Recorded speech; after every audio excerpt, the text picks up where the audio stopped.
Well, good morning, everybody. Welcome to another session of Lunch and Learn with Geo. I'm happy to do this. And I'm happy to have, I'm actually tickled to death to have an audience. Um, Enough people think that this is important enough to listen to. That's flattering in and of itself. But we try to give you something that's worth learning about. And lately, it's all about AI. We've got an interesting topic this morning presented by Disco, and then we're going to have somebody else join us. I'm going to introduce you to another new AI gimmick that you could use. But I could speak personally. Disco, we use Disco extensively in a couple of cases. Most recently on an asbestos trial, um, and and on the Boeing case. So we're very familiar with how Disco works. But I wanted to introduce you guys to some AI features in with Disco. Um, we are recording, so here's the obligatory disclaimer. Be careful what you say. Um, And when you do say something, make sure you mean it. Use the chat line, and we'll try to answer your questions as we go along. If you want to post Got a as seminar social, until 1. somebody, Scott, please mute yourself. All right. If you want to post a social, this is the hashtag I'd like you to use. We're going to do another lunch and learn next Tuesday. November 18th. We're going to do deep fakes again. I messed up last month when we did deep fakes. It was not recorded. It was my bad. So we're going to do it again. But this time we have a federal judge, Judge Ian Johnston from Rockford, joining us, who's going to give us his perspective on deep fakes and some of the things that we're encountering. This is free. If you want a CLE credit, you'll get information at the end how to get CLE credit. You're here today because the Illinois Code of Professional Responsibility requires you to know something about technology, and that is particularly true since 2015. The benefits and risks associated with relevant technology, ethics, we're still required to keep abreast of technology in our modern law practice. So that's primary where you're here to get credit and to learn. So with that, I'd like to introduce Rafe Stanley with Disco. And Rafe, if you wouldn't mind, I'm going to let you share your screen now. Sounds great. Thank you so much. Let me just state up front, I am very humbled to be here in front of this audience. I really thank you for the invite, George, and the ability to talk to you guys a little bit about generative AI in the law. Can everybody see my screen right now? Yes. Excellent, excellent. So again, today's topic, generative AI in the law, what lies ahead. And we're going to try to pull back the curtain a little bit, show you some of these emerging technologies that our colleagues are playing with, where we think we're going to be going over the next few years. But more importantly, how you can digest these technologies, start to build competent workflows around them, start to build guardrails for both your organizations and your clients to be able to use them effectively and maintain our obligations to the courts, to opposing counsel, and to our clients. So I think this is a very important topic. I hope you guys agree. It seems like you did. You joined us here today. So again, thank you for your time. We will have some time at questions for the end as well. So just to introduce myself, my name is Rafe Stanley. I like to say I'm an attorney by trade. That's my training. My profession is that of a legal consultant, specifically around e-discovery and litigation. And so I oftentimes work with our internal teams, our clients, sometimes their clients, come up with comprehensive e-discovery and litigation plans, technological solutions to help overcome some of the obstacles they might be seeing, and just generally being a counselor for all involved when we go down these tracks with technological solutions. I've been doing this for about 10 years as a solutions architect, as we call it. But before that, I started on the grunt level, right? Out of law school, the market kind of dropped out from under me, and I started doing basic document review, having to work with large document populations. And so a lot of the knowledge that I have gained over the course of my career has been in the field through live fire. These aren't things they teach in law school nowadays. So I'm happy to be here to share with you some of this insight. Please let me know at the end if you have any questions. I'm happy to tap into that knowledge. So as all of us know, right, AI is in the news, it's in the atmosphere. You can't help but breathe it in day to day. And that isn't just for the major market, but it's also for a lot of our colleagues too. We are seeing year over year more lawyers adopting the usage of AI. And so it's becoming a very important topic because for us as attorneys to stay up with our duty, to be competitive, to stay up with emerging technologies, we are going to have to also absorb that knowledge of AI and understand how to use it effectively. So today, in furtherance of that, we're going to look at the AI landscape broadly, start to talk about some of these terms you might have heard in the news. We're going to talk about use cases in litigation and e-discovery for AI and spotting some of the places we might be able to deploy it effectively. We'll talk about the growing scheme of regulations related to AI and some of the impacts that it is having on the legal industry in general. Then we'll talk, I think most importantly, about the limitations of AI, where the guardrails are, and where we as attorneys need to put on that attorney cap and start to thinking critically about how we use this technology. And then finally, how that plays into our ethical obligations to utilize technology effectively. So in 2019, they did a poll, and about 46% of attorneys out in the market were using some sort of AI or machine learning in their day-to-day use. Almost half of us, right? And that's a little bit surprising to me as somebody that worked in the market in 2019, because there wasn't a lot of competency at the time. Fast forward to 2023, almost 3/4 of our colleagues are utilizing either AI or machine learning in some capacity throughout the course of their career. And this is big because it shows us that the obligation to stay relevant, stay competitive in the legal market is starting to take AI into account, right? If all of our opposing counsels are utilizing AI and providing good results for their clients, sooner or later that might be an obligation for us as well, because that will become the expectation. So we can see the market is moving towards being more comfortable with AI, and that means we as attorneys probably should be looking at it more openly and determining how we can use it effectively. And there are a lot of concerns. Polling attorneys about AI recently, we were able to identify the top 8 concerns that came up over and over again in our conversations. And those include things like, look, AI is just a passing trend. It's the current bubble. It'll burst. Or AI is going to take my job. I don't want to be involved with that. AI is going to hallucinate. It's going to give me wrong answers. And that's inappropriate for me as an attorney. Understanding that there are oftentimes inherent biases that are baked into the training package of an AI has put off some people from wanting to use it.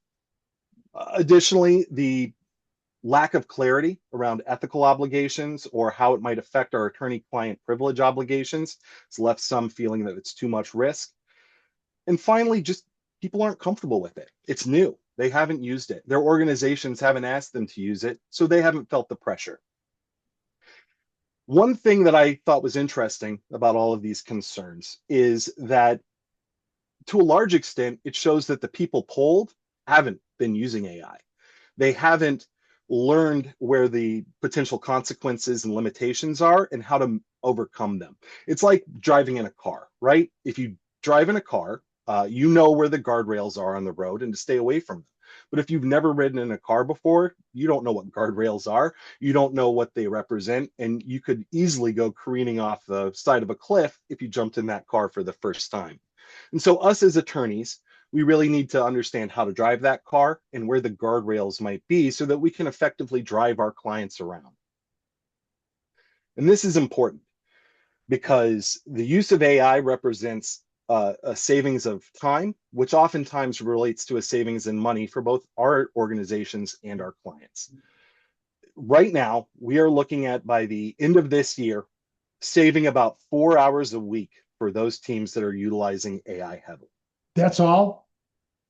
That's all right now. In the next 3 years, that's going to be 8 hours. And in the next five, that'll be 12. So just Again, this year. I saw that stat, Rafe, and I think that's understated. I think so too. Are you advancing your slideshow? Oh, is it not advancing for you? No, Oh, I apologize. we're stuck on your intro. I apologize, folks. I'm gonna flip. I'm gonna flip to the next slide. Tell me if it flips for you, okay, George? We're on Did it slide flip? 6. Oh, I'm not sure what's wrong. Give me 1 second here. Did that flip? No, I apologize, folks. you're the I tech expert, Rafe. What the heck? I did mention at the beginning of this. This is my first time using Google. Let me do this. I don't need my notes. Give me 1 second here, folks. I apologize.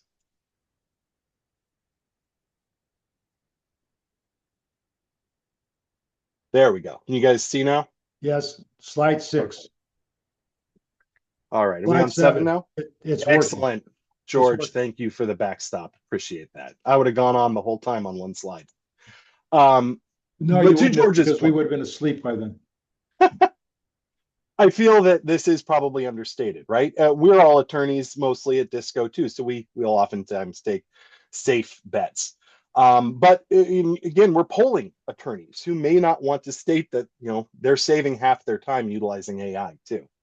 Regardless, even if we take the low end of this, right, 4 hours a week, we're looking at 200 hours per year saved just by utilizing AI in our normal practice. And this can equate to over $100,000 in billable hours every year that we can reorient or readjust depending on what we need.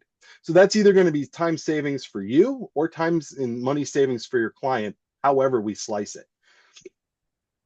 And we can see this is going to become more important because just like I was mentioning on that previous slide, the growth of this industry has become exponential.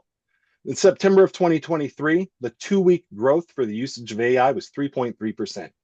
A year later, it was 6.6%. I guarantee if I look at 2025's October, we're probably close to a 10% increase because we are growing faster. People are starting to utilize AI for all sorts of things, right? For everything from silly videos online to extremely sensitive work product.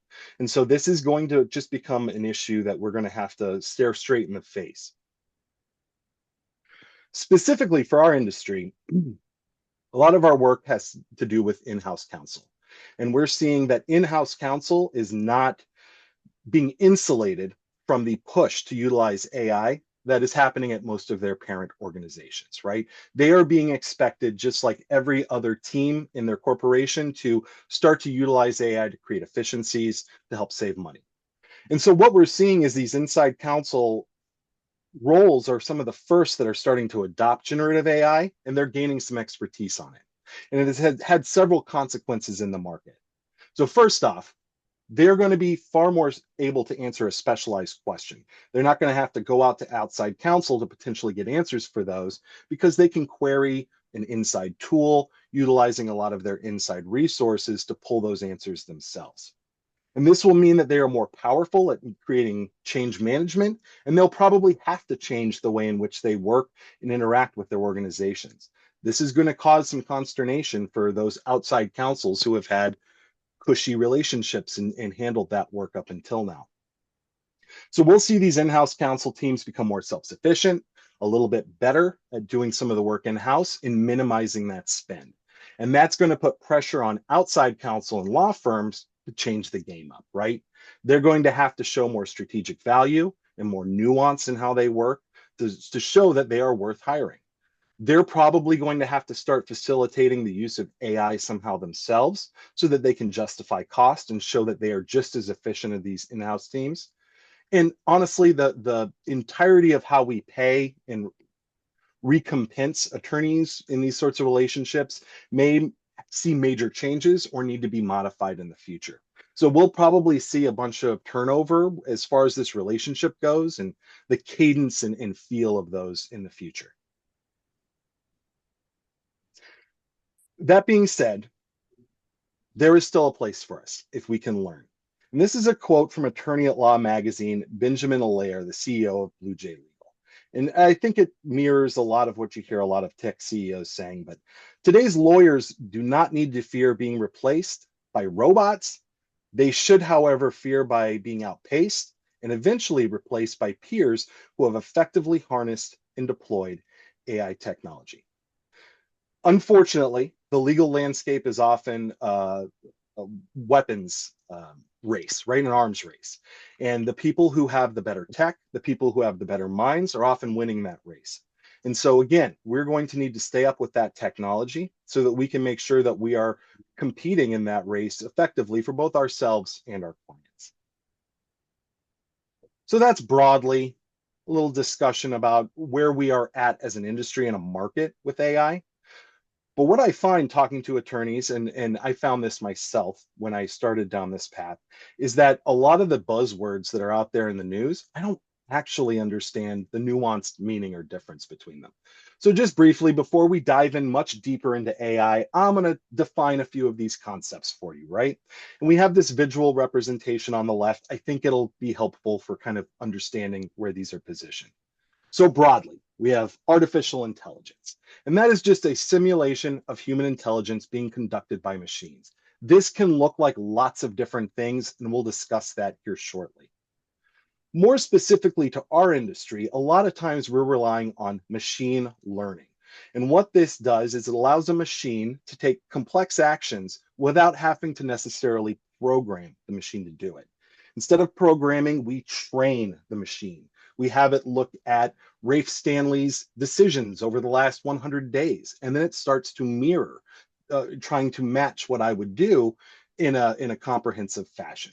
So by training up a system, we're able to utilize that machine to make automated choices. Deep learning.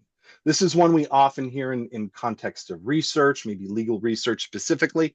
But this is effectively trying to mirror the way in which a human brain works, utilizing a neural node network. Now, we're attorneys. I'm not going to get much deeper into that, but I'll give you an example. Let's say I hold something in front of the computer, and I say, what is this something? The computer is going to take a picture of it, let's say, and it'll route it to a node. And it says, okay, node, is this an animal, a vegetable, or a mineral? And it looks at it and it sees it has fur and it meows. So it says, oh, well, that's an animal. Then it moves that data to the next node. And it says, oh, well, is it a mammal, a reptile, or what? And it sees it's got fur and says, oh, well, that's definitely a mammal. It kicks it to the next node. And after several nodes, it's able to come back and tell me, oh, that's a Maine Coon. You have a Maine Coon cat, from this region, yada, yada, yada. That process mirrors how we as attorneys and just humans in general handle problem solving, handle extraction of information, and then making decisions, right? And so the whole process of deep learning is trying to mirror that whole aspect of human engagement and have the computer try to come up with responses that should match what we're expecting. Now, those are broadly major AI disciplines. But specifically in the legal sphere, what we're usually dealing with is natural language processing. And all that means is it is a way of which taking natural human language and allowing computers to comprehend it. And within that is two subdisciplines that I am sure you have heard no end about in the last 6 months: LLMs, or large language models, and generative AI. Let's talk a little bit more about those. Feel like these two terms are used synonymously, and most of the time in our context, that's probably okay. But generally, they are not actually the same. So generative AI is any artificial intelligence that is designed to create a creative output based on the inputs given. So this could be everything from text to video to images to music. And it will take those and spit out something unique and new. A large language model is limited. It is a far more structured shard of artificial intelligence. So it is only interested in text, and it only processes and generates creative, unique text. And that is what we most often are using in the law, because most often we are looking at case text and the text of facts and the text of emails and the text of statutes and et cetera, et cetera. So a lot of our day-to-day is going to be focused on that large language model work. Now, again, AI can be a little bit scary. It's something we weren't trained on. But the foundations of what's here today were laid for us over the last decade. And a lot of the technologies that we are very comfortable with are the precursors to generative AI today. So think about a search engine, right? When I search, there's an algorithm in the back that basically understands what I, Rafe Stanley, generally am interested in: science fiction, the law, whatever it might be. And so when I make a search, it tries to float to the top of that search those things that I'm probably most likely going to look at. This is a very rudimentary use of AI. Personal assistants on our phones, right? Those are designed to take all the context that is available to them and give us answers. That is a rudimentary AI. Predictive tagging, something we use very heavily in the legal industry. Text to speech, also something that a lot of attorneys use. Even autocorrect on our phones. These are all forms of the foundational technologies that really inform generative AI today. And so what we're looking at when we're looking at generative AI is building on that and getting something new. So all of a sudden, we're able to get summaries of large documents, right? If your client has ever sent you a 1,000-page user manual to review, I can get a 5-page summary of that in 2 minutes now and quickly blow through it. Language translation, right? I have clients whose client does all business in Chinese and the attorney doesn't speak Chinese. But now all of a sudden, with just a few clicks of the button, we can very quickly and very accurately understand what's going on in a language we don't comprehend. Question answering, right? Being able to interrogate data, drafting documents, drafting briefs and memos, and multimedia creation. All of these things are here or are coming very soon, and they are getting better and more accurate by the day.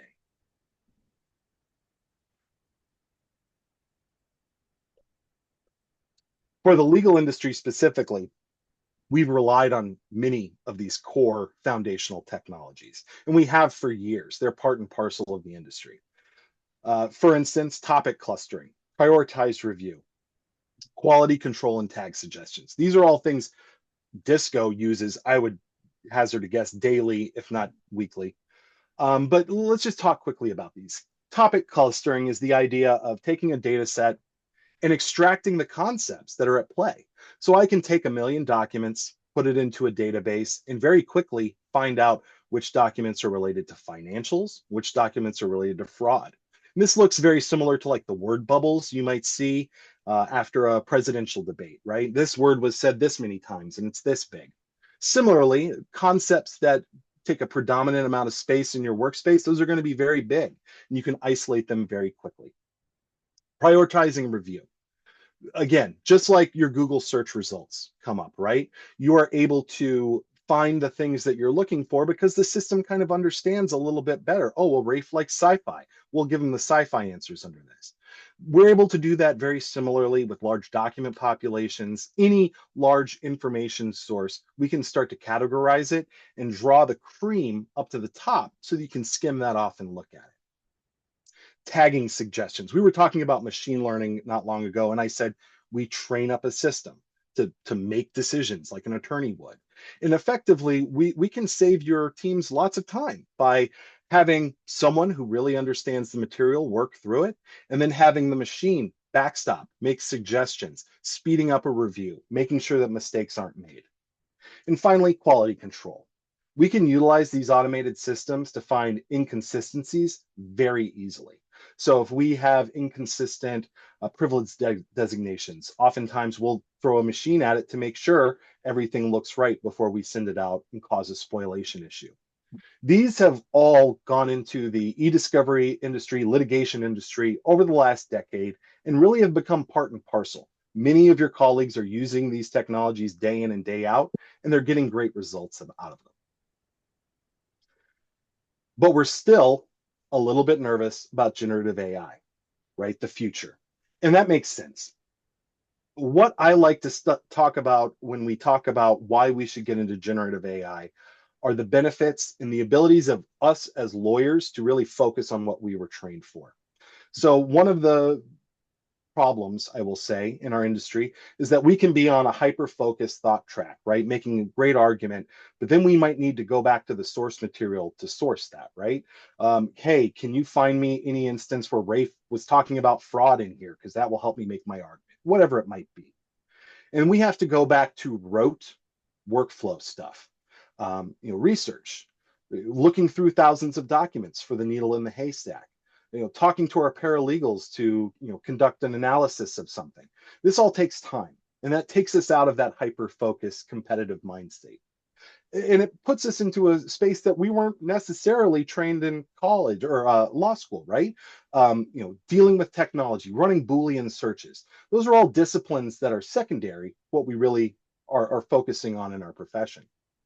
By utilizing generative AI, by letting the machine do research for us, pull back answers quickly within a few minutes instead of a few days, we're able to stay on that thought track, right? We're able to focus on those things that make us good attorneys: memory, perception, anticipating what's about to come, problem solving based on the facts ahead of us, and making decisions for our organizations and our clients. That's the real benefit that generative AI will give us. We'll be able to put a lot of the chaff to the side and focus on those core components and competencies of our profession. Now, that's a big promise, right? That's a lot of power and potentially a lot of good stuff for us. But as with all good things, we always got to be careful. And we don't want to jump headfirst into this pool without looking. And so here are some things that we're always going to want to be mindful of before we jump into this AI workflow and discussion. One, AI is not perfect. It's not an attorney. And it's not meant to be a replacement for an attorney. And so we can utilize AI to help automate easy tasks or tough tasks, but we cannot not look at what it's giving us, right? We have to double check, we have to quality control, and we have to be sure that whatever it's putting out there, we are willing to sign off on. Two, this technology is new. It is growing. You are all making amazing steps being here today, trying to figure out AI. That's great. You're going to have to do this again next year because something is going to have materially changed in the technology and the expectations. It will be an ongoing legal education for you all. Trust but verify. Always a good rule for an attorney, specifically good here. Double check, check your sources, check everything that it's telling you to make sure that it's not linking to a false citation. Most of what the generative AI puts out is going to be good, but you always have to safety net it. 4, prompt engineering is key. What you're asking the system is going to dictate what you get back. And so it's very important that you understand how to ask these things, but also ask it several different times or ways to make sure you're casting a wide net and you're getting everything you want back. We'll talk a little bit about that more when we're talking about best practices. And finally, and very importantly for us, consider your ethical duties and the confidentiality of your clients before you touch or work with any AI. We don't want to put highly sensitive information in a system that might be training on that data and causing exposures of our clients' data later. Now, to show you and to demonstrate a little bit about how generative AI is about to transform, I want to tell a story about the industry, generally e-discovery and litigation. If you were here earlier on, you might have caught me and George talking about the olden days of review. But on the left-hand side here, you can see linear review. This is where we started, right? Paper documents, digital documents, whatever you want. At the time, we would take a large document population, let's say 1 million documents, and we would have to work through document by document with attorney eyes on each one, marking those. Is this responsive? Is this privileged? Is there an issue that needs to be flagged? This was a long and arduous process because a human reviewer reviews about 40 documents an hour, so you can understand the scale problem here. But also, it posed quite a few complications. One, as you can see on the left-hand side here, you would only sporadically find important documents to your case. And I've worked in these situations. A lot of times you want as much information early as possible so you can make strategic decisions, pivot, know where to make your arguments. And when you don't get a large amount of your documents or a large amount of that context until 80% of the way through the case, that is delaying your ability to make those strategic moves, and it's probably putting you and your clients on your back foot. Fast forward a few years, probably about when I started in the industry. We were focusing on prioritizing the review using search terms, right? Throwing Boolean at it. I want to see everything with RAFE and fraud in it, or RAFE within 3 of financials. This has the benefit of giving us more rich data earlier on in the review. So in the first half of the review, we've gotten a really good sense of context about what's going on. So we can make those strategic decisions earlier. We can pivot. This did have the downside that we still had to review all the documents. It still took time and money. We just had better context while we were doing it.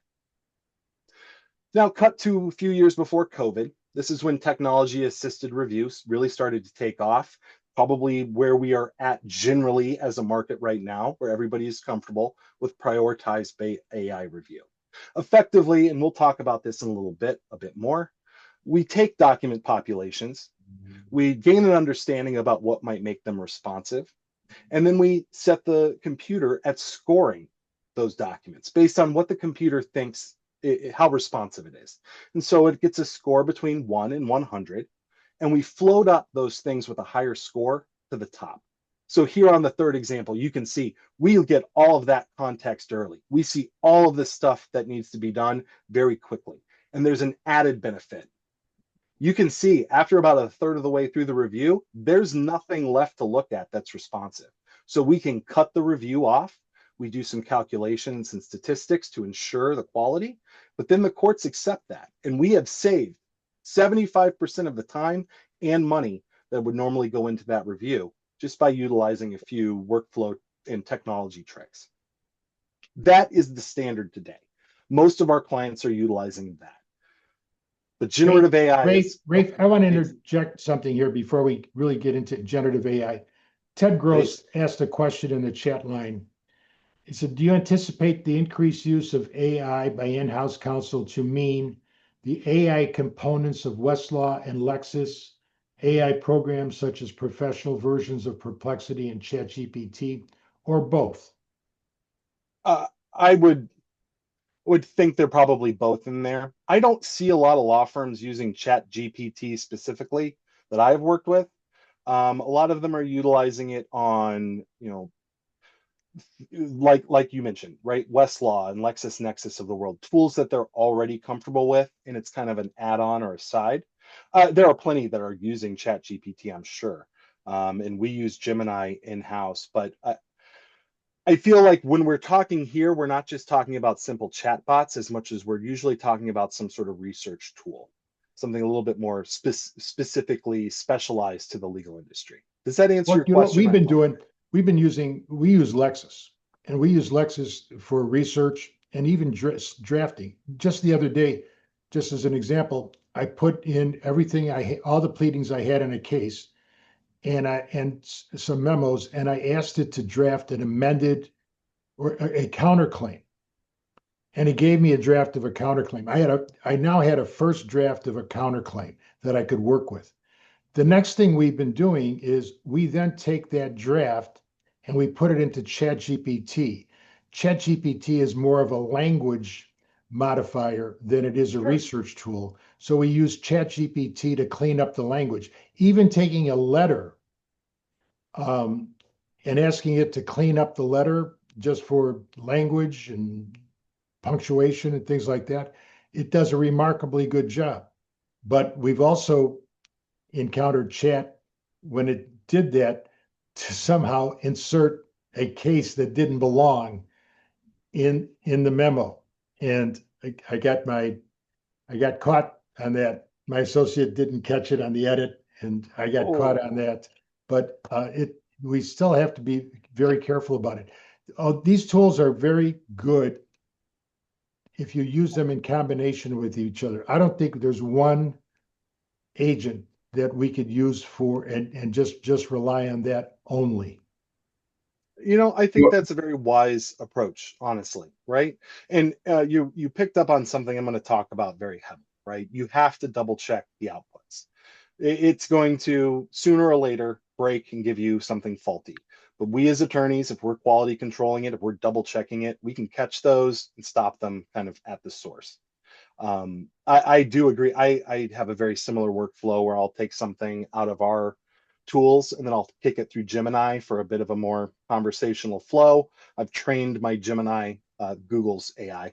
I've trained my Gemini to like pick up on the way I talk. I've like fed a bunch of my emails and stuff into it, so it has a little bit more authentic Rafe to it.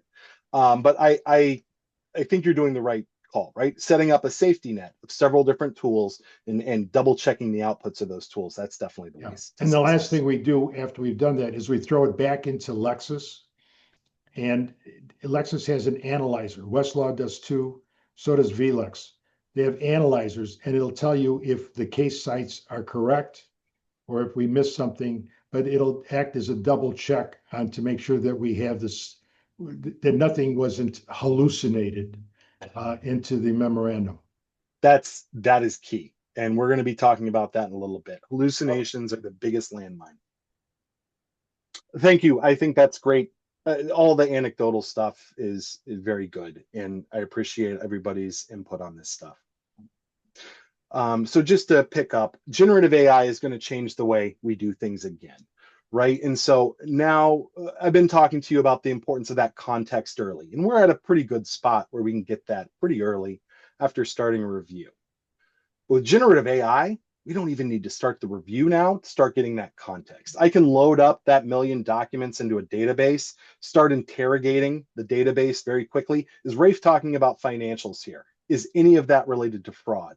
And it'll pull those examples back up across the database so I can quickly get answers, start verifying those, and start to build out my strategy, my pivots, or work with my clients to help shore up my weak spots. That is really the promise of generative AI. It's the time savings, but it's also the ability to make those calls early and to really be sure of your work very early in the process. Now, I talked to you about that standard, like 2024 workflow, TAR is what we call it, technology assisted review. This is not the generative AI workflow, but this is probably the most common managed review, document review workflow that we see nowadays. And effectively, this is just a case study of one case we worked on. So this is live data, 1.4 million documents. That is large. That's a bank breaker for most of our clients. This would have taken 52 days under a linear review, right? That 40 document an hour. And that would require us to throw an army of attorneys at it, probably 100 or more. We were able to do this in 11 days.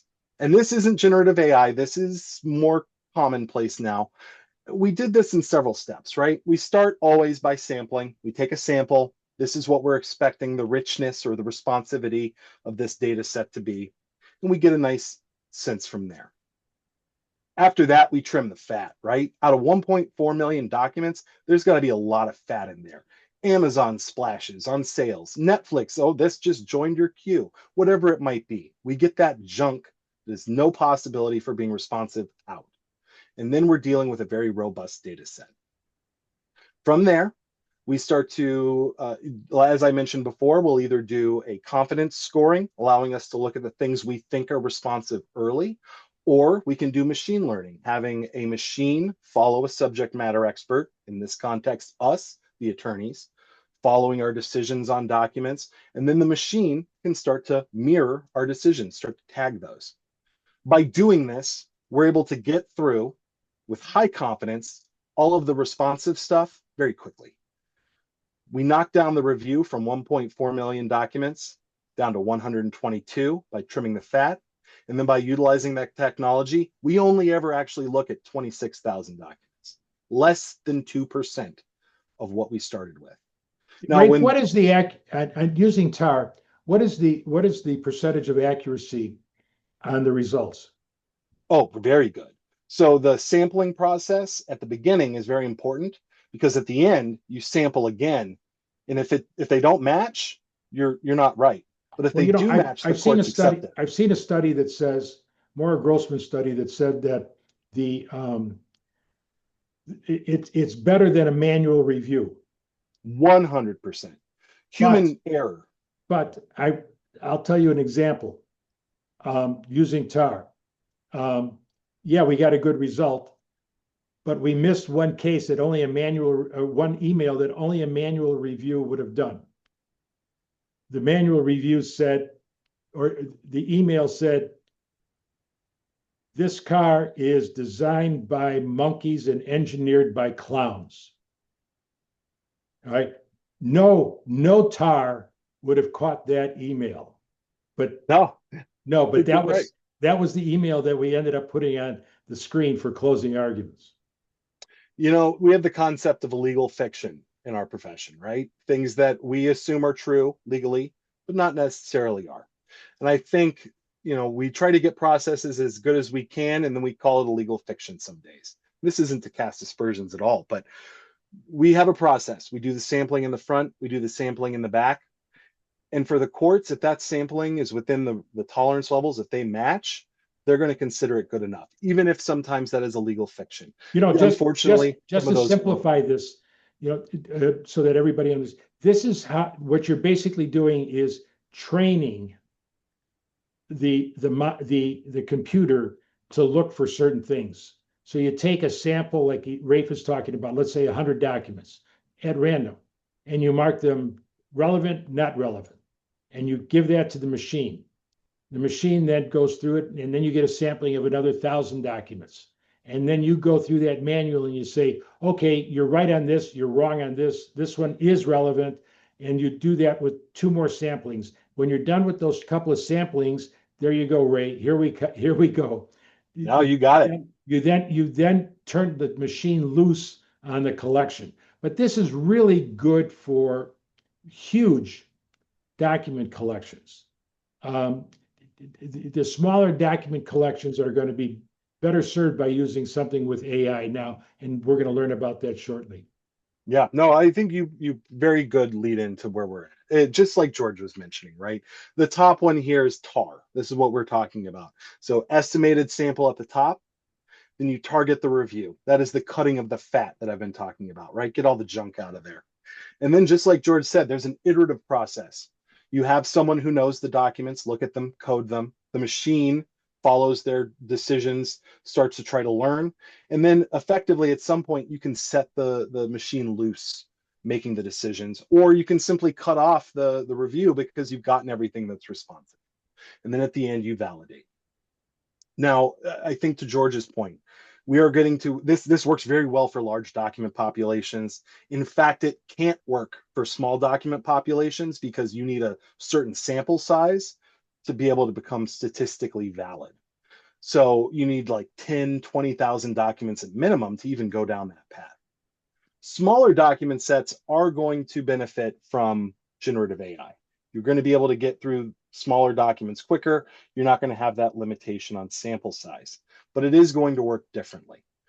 We are currently best practicing this workflow with some of our clients. This is something we have deployed for the last year, and we're very comfortable with it. It is still emerging. The technology is still getting better and better.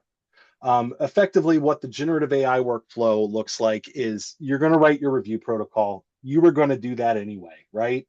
Write out your tag descriptions, what makes something responsive, etc. We then feed that into the computer, giving it context. And then we have prompt engineers, AI technologists who go in, work with that review protocol, creating prompts to find the documents that you're looking for. And they work in tandem with, again, a subject matter expert, us, the lawyers, to understand what we're looking for, to look at the things that come back from those queries to make sure they are legitimately what we want. And in that way, we test, we double test, we kick the tires until we're getting the desired result. Once we are confident in the results that are being kicked back, again, we set the entire system loose on the entire document set and let it do the first pass for us. We don't have the limitations on sampling as much, and we can do this generally a lot quicker than with technology assisted. Hey, Ray, how large of a collection do you use the generative, or can you use, or is a limitation to the amount of documents you can use Gen AI to review? There is a lower limit. I believe right now I think it's like 500 or 600. I will find that out for you and send, but it's been a changing target because the technology is changing. It is much lower than TAR.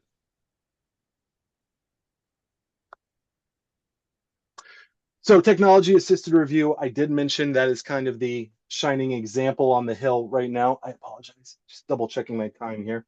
De Silva v. Moore, K versus NYC Health and INRI broiler chicken. All of these cases basically outline the use of tar as not only being acceptable, but sometimes necessary to help keep costs down, help run the show. And all of this discussion about sampling, validation, all of that is laid out in rebroiler chicken. It is kind of the canonized Bible for running technology assisted review. And I'm going to skip this very briefly. I'm going to skip some of these slides briefly because we're running out of time. I apologize. But I will just say this, right? The ethical rules, the ABA formal guidelines, they guide us to the use of AI generally, right? So comment 8 under rule 1.1 states, a lawyer should keep abreast of changes in the law and its practice, including the benefits and risks associated with relevant technology. Opinion 512 from July of 2024 states that generative AI tools continue to develop and become more widely available. It is conceivable that lawyers will eventually have to use them to competently complete certain tasks. And this is echoed in the EDRM, right? The e-discovery Bible, if you will. A court in the future may, under Rule 26 proportionality analysis, question a party's decision not to use TAR. So again, the standard right now is TAR. That's what everybody is on. Quickly, if generative AI shows these same benefits, it could be the new standard going forward. And generative AI isn't going to just be limited to e-discovery, right? George did a very good job of mentioning this, but a lot of those traditional data silos that we integrate with, case law, e-discovery, coming up with work product and depositional testimony, large pieces of data and information that we have to digest as attorneys. We're going to be able to quickly make outputs from those. So my paralegals nowadays are very quickly utilizing depositional data to make timelines. We feed the depositions in, the computer will just immediately splash it out, lay it out in a chronological manner. To George's point, we are now utilizing internal memos, external briefs, utilizing generative AI. This is going to save time and money, but it's also going to change the way you work, right? George had to come up with several backstops to QC and double check, and that's what's very important. I'm going to skip a few slides here, but I want to stick on this one really quickly here. So these are all the ways right now in which DISCO teams are very commonly utilizing generative AI in the field. So natural language search, right? We no longer have to focus on learning Boolean as a discipline. That wasn't what any of us wanted to go to law school for anyway. We can just start to query in natural language. Is Rafe involved in fraud? And it starts to pull those back. Automated first pass review, right? We've talked about that, but the gains that can be seen there are huge. Timeline creation, quality control, summarization of insanely large documents. These are all going to save us time and money and change the way in which we work. I covered most of these very quickly. I'm just going to get down here to the end. I think this is the important leave off. So we've talked a lot about this AI. We've talked a lot about the potential risks, and I have promised you that we can mitigate and overcome some of these, and that is true. But it requires us to, again, put on our lawyer hats and start to do something we were trained as a core competency for in law school, and that's issue spotting. And that's bread and butter for us, right? And these are the major issues that we are seeing with AI that most of our clients and we ourselves are concerned with going forward. So, and this one's very broad and general, but the employment sphere. Everybody here's jobs are going to be impacted one way or another by AI. And for your clients, that's probably doubly and triply true. So understanding how they're going to overcome potential HR issues, potential staffing issues, those might be things that they're falling on you to help guide and advise on. Data privacy, right? The potential that your client's data could be used to train up potential LLM and then expose that data to the world, that's a problem. And that can lead into the next issue, liability, right? So understanding those risks, understanding how to build guardrails around them, that is going to be important for you as attorneys. AI use policies, right? Where are we putting AI? How are we using it? Is it going to cause any further regulatory issues or IP issues that we might need to worry about? That is insanely important. And you can just see that looking at the New York Times case against OpenAI. OpenAI is claiming, look, we're just training a machine. This is educational. fair use.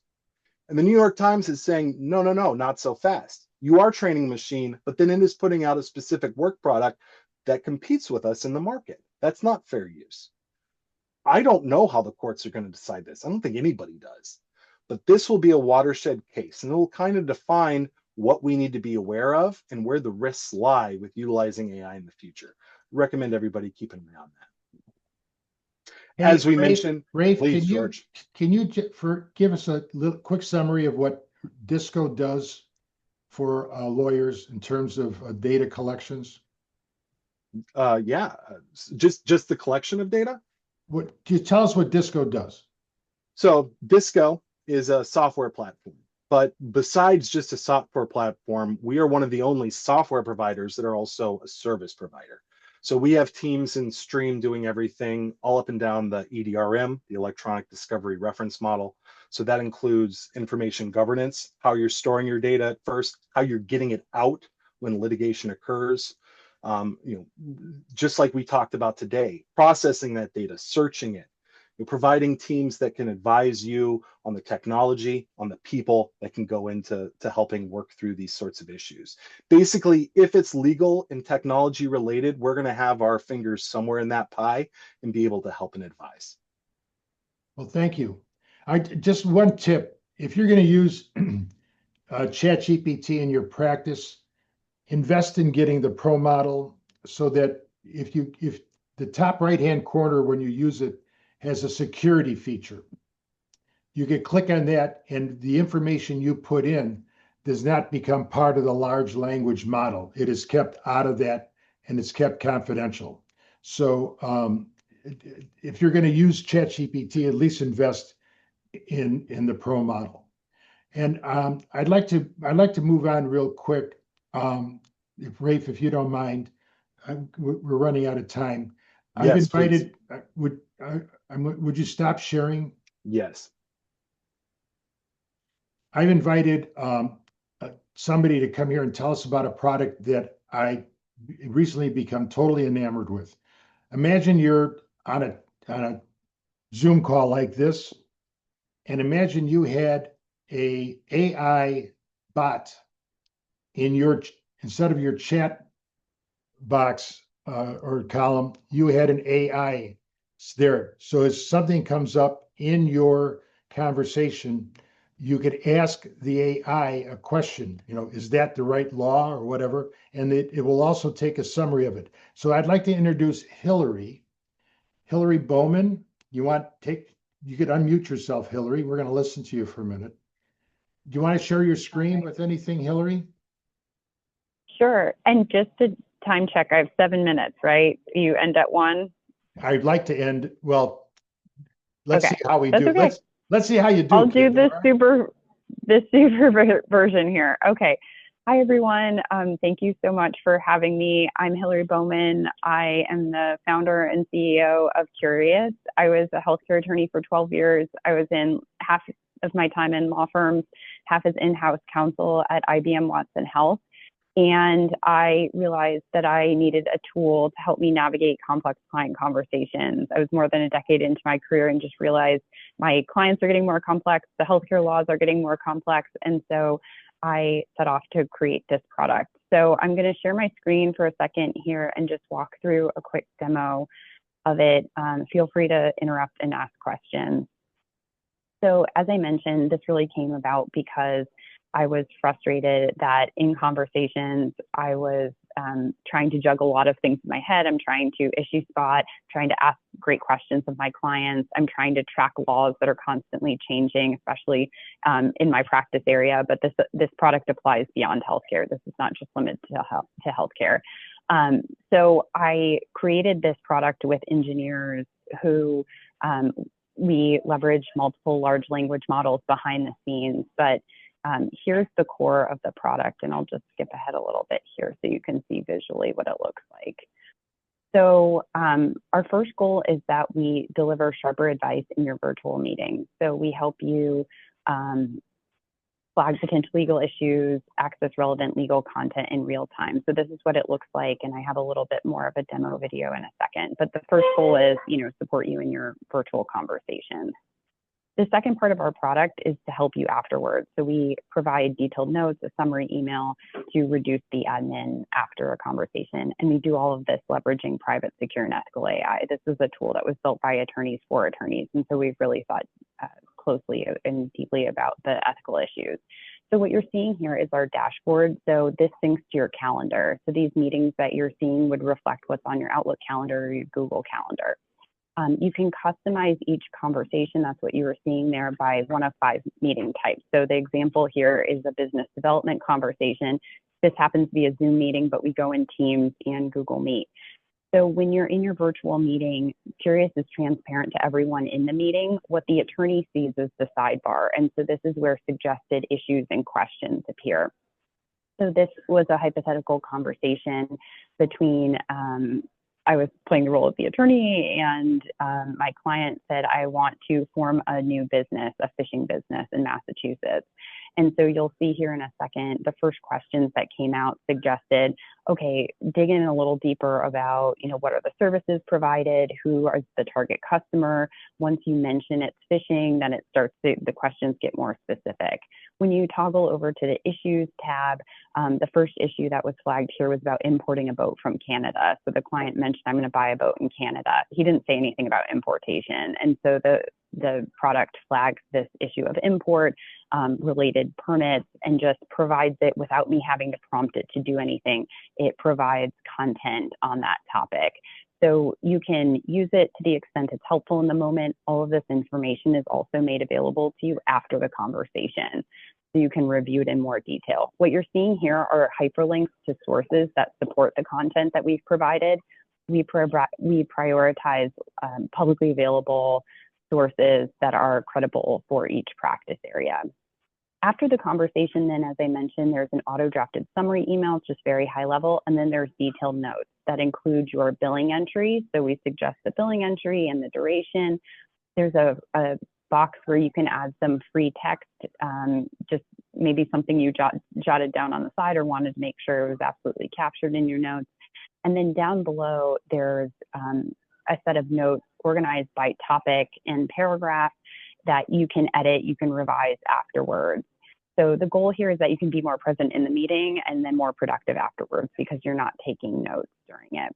And then we also recap the issues that are raised in the conversation. So if you want to dig deeper in the research, you can do that as well. And then the last thing we have in the notes is the follow-up tasks. So these are actual things that were mentioned in the conversation. We even have a little bit of creativity. So there's some suggestions as well as next steps. So all of this can be exported to a PDF, and you can save that down into whatever document management system you typically use. Today, we're integrated into Clio and Smokeball, so we can actually push the billing entries into those accounts, and we're working on doing the same thing for notes. So I'll just skip ahead. This is probably on everyone's mind. So we're SOC 2 Type 2 certified.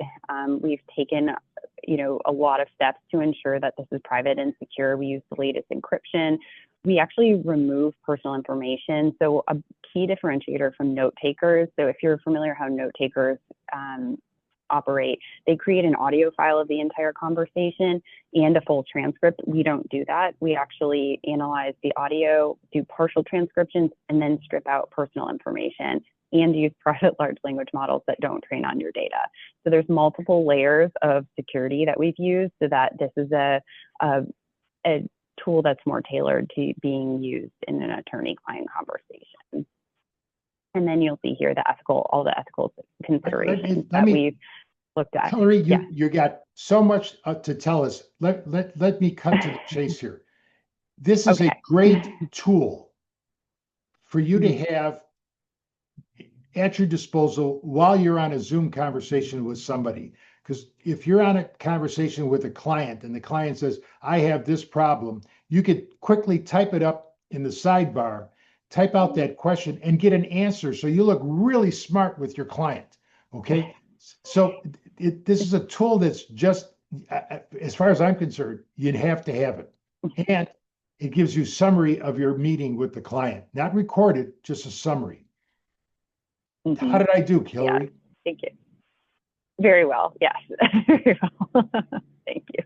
All right. Yeah. No, we're really glad that you've embraced it. And I will put the website in the chat as well as my email address. So love to do a live demo for you that's related to your practice area so you can see it more in real time rather than just a pre-recorded demo here. Great. Hey, Rafe, you want to put your Disco contact info in the chat box? Just put that in there. All right, great. Okay, then I'm going to share my screen so we could close this out. All right, we're going to do deep fakes again next Tuesday, not on Wednesday. And this time we're joined by Judge Ian Johnson from the Northern District of Illinois, Western Division in Rockford, and he's going to share his views on what's going on with deep fakes under the federal rules, but also it would apply under the Illinois rules. And we're doing this again because I really messed up the recording last time. If you want CLE credit for today, please send an email to below here at attendance@NWSBA with thank you NWSBA in the subject line, and you'll get credit CLE for today. And with that, I'm going to stop sharing and open it up for any comments, questions, snide remarks. Snide remarks are especially welcome, especially from people like Gary Newland. So anybody want to say hello to anybody? Yeah, George, Dan, what was that subject line? What are you supposed to say? Thank you, NWSBA. Thank you, George. George? Not George, just thank you, NWSBA. George, question. Gary.